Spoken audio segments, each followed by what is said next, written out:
রাত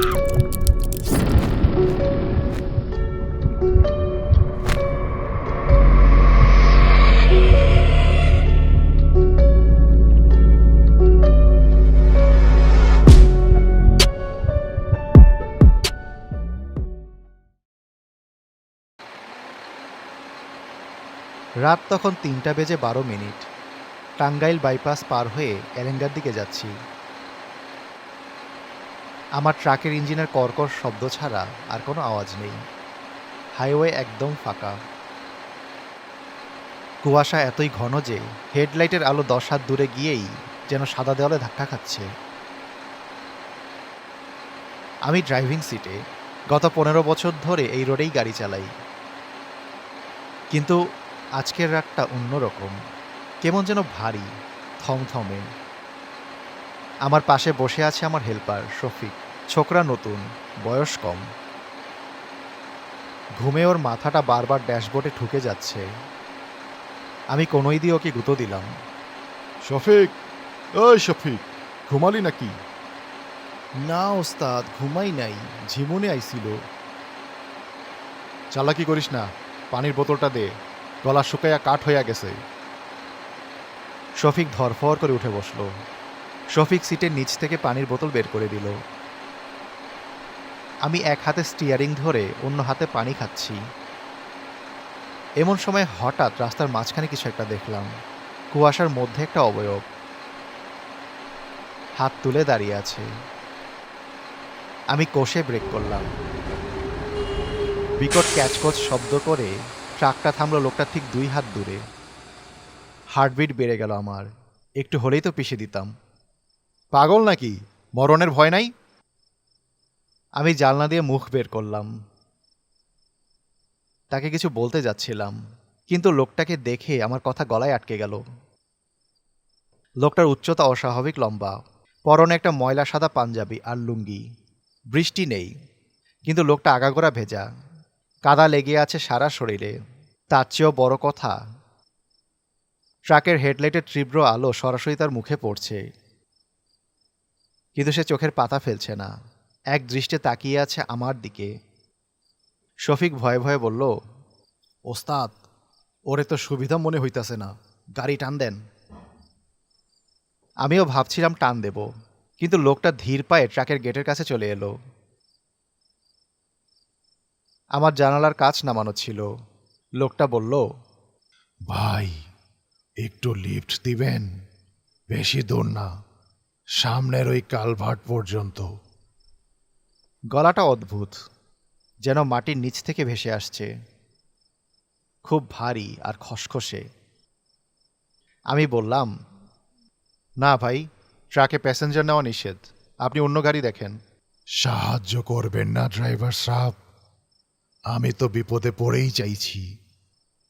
কেন জানি না, ওই মুহূর্তে আমার মনে হলো লোকটাকে না করা যাবে না। একটা অদৃশ্য শক্তি যেন আমাকে দিয়ে হ্যাঁ বলালো। আমি অনিচ্ছা সত্ত্বেও বললাম, আচ্ছা উঠেন, মাঝখানে বসেন। শফিক আমাকে ফিসফিস করে বলল, ওস্তাদ, কি করতেছেন? এরে তুইলেন না। চুপ থাক, মানুষটারে বিপদে ফাইলা যামু। লোকটা ভেতরে এসে বসল। শফিক ভয়ে জড়সড় হয়ে জানালার পাশে মিশে গেল।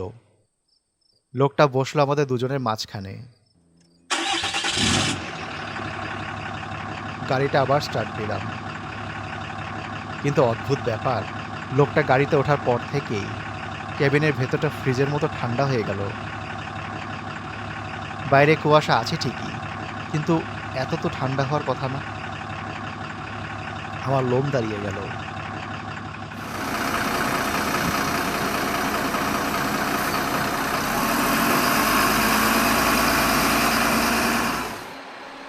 কিছুক্ষণ কেউ কোনো কথা বলল না, শুধু ইঞ্জিনের গড়গড় শব্দ। হঠাৎ লোকটা বলে উঠল, গাড়িটা তুমি ভালোই চালাও বাবু। আমি চমকে গেলাম।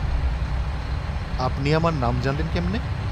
লোকটা সোজা আমার দিকে তাকিয়ে বলল, আমি অনেক কিছুই জানি। যেমন জানি 5 বছর আগে এই রাস্তায় তুমি একটা অ্যাক্সিডেন্ট করেছিলে, মনে আছে?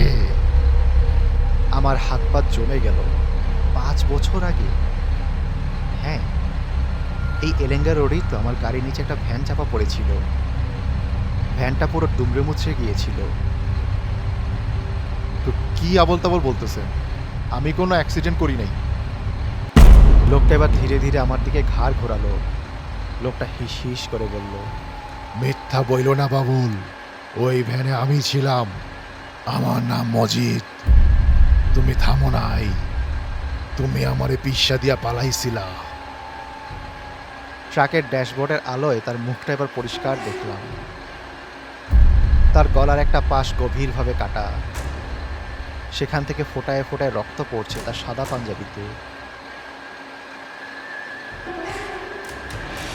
ওস্তাদ, এ তো মানুষ না, গাড়ি থামান, আমি নামমু। শফিক দরজা খোলার চেষ্টা করলো, কিন্তু দরজা লক করা। ও পাগলের মতো হাতল টানাটানি করতে লাগলো। ওস্তাদ, দরজাটা খুলতেছে না ওস্তাদ। আমি ব্রেক চাপার চেষ্টা করলাম, কিন্তু ব্রেক প্যাডেল কাজ করছে না। মনে হচ্ছে ওটা পাথরের মতো শক্ত হয়ে গেছে। অ্যাক্সিলারেটর আপনা আপনিই ডেবে যাচ্ছে। ট্রাকের গতি বাড়ছে ক্রমশ। 60, 70, 80।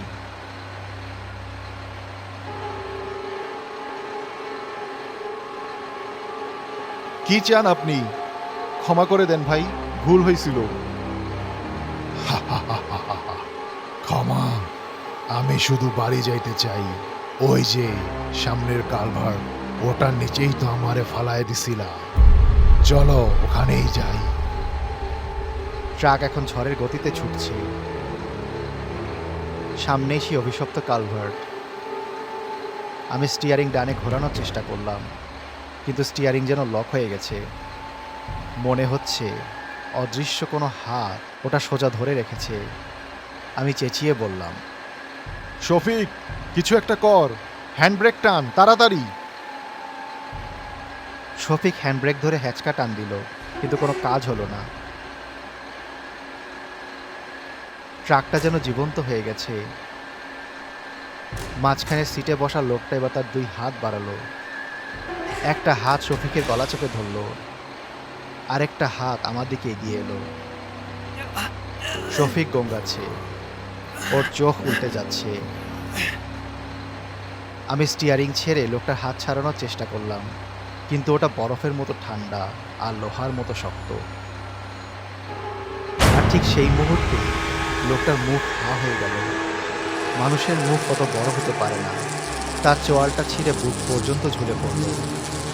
আর সেই হা করা মুখের ভেতর থেকে হাজার হাজার কালো পোকা বেরিয়ে আসতে লাগলো। আমি ভয়ে চোখ বন্ধ করে ফেললাম। একটা প্রচণ্ড ধাক্কা। ট্রাকটা কিছু একটার সাথে বাড়ি খেলো। কাঁচ ভাঙার ঝনঝন শব্দ। আমি ছিটকে ড্যাশবোর্ডের উপরে গিয়ে পড়লাম। তারপর সব অন্ধকার।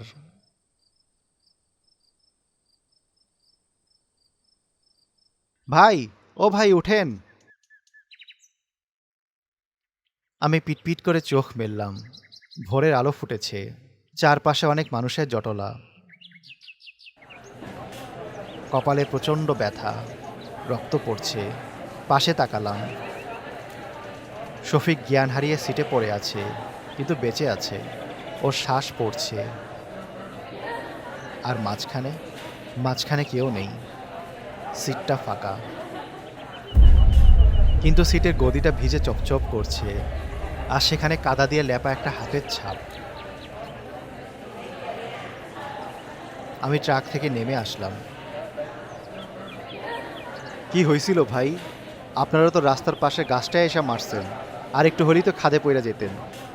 কাঁপতে কাঁপতে বললাম, মাঝখানে মাঝখানে একজন লোক ছিল, গলা কাটা। কি? লোকজন একে অপরের দিকে তাকাতাকি করতে লাগলো। একজন বয়স্ক লোক এগিয়ে এলেন। তিনি বললেন, তুমি মজিদ পাগলার কথা কইতাছো? মজিদ? 5 বছর আগে এই জায়গায় এক ট্রাকের তলে পইরা মজিদ মারা গেছিল। ড্রাইভারে তারে মরা অবস্থায় কালভার্টের নিচে ফালায়া পলাইছিল। মাঝে মাঝেই রাইতের বেলায় ড্রাইভাররা তারে দেখে, সে লিফট চায়। আমি চমকে উঠলাম। আমার শরীর তখনও কাঁপছে। হঠাৎ নিস্তব্ধ ট্রাকের ভেতরে বন্ধ থাকা রেডিওটা নিজে নিজেই চালু হয়ে গেল। কোনো চ্যানেল ধরছে না, শুধু ঝিঝিরে শব্দের মধ্য দিয়ে সেই খসখসে গলাটার যান্ত্রিক সুরে ভেসে এলো। পৌঁছাইয়া দেওয়ার জন্য শুক্রিয়া বাবুল। যা, তোকে মাফ কইরা দিলাম। পর মুহূর্তেই রেডিওটা দপ করে জ্বলে উঠল। পোড়া আর প্লাস্টিকের গন্ধে ভরে গেল পুরো কেবিন। রেডিওটা ফিউজ হয়ে ধোঁয়া বের হচ্ছে।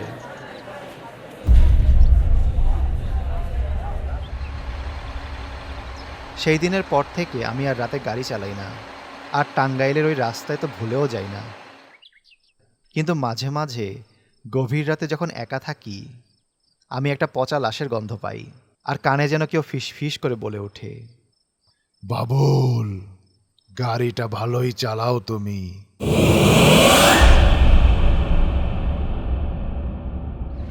এখনও আমি ট্রাক চালাই, কিন্তু প্যাসেঞ্জারের সিটে কাউকে বসাই না, এমনকি হেল্পারকেও না। কারণ আমি জানি সিটটা খালি নেই, ওটা বুক করা আছে।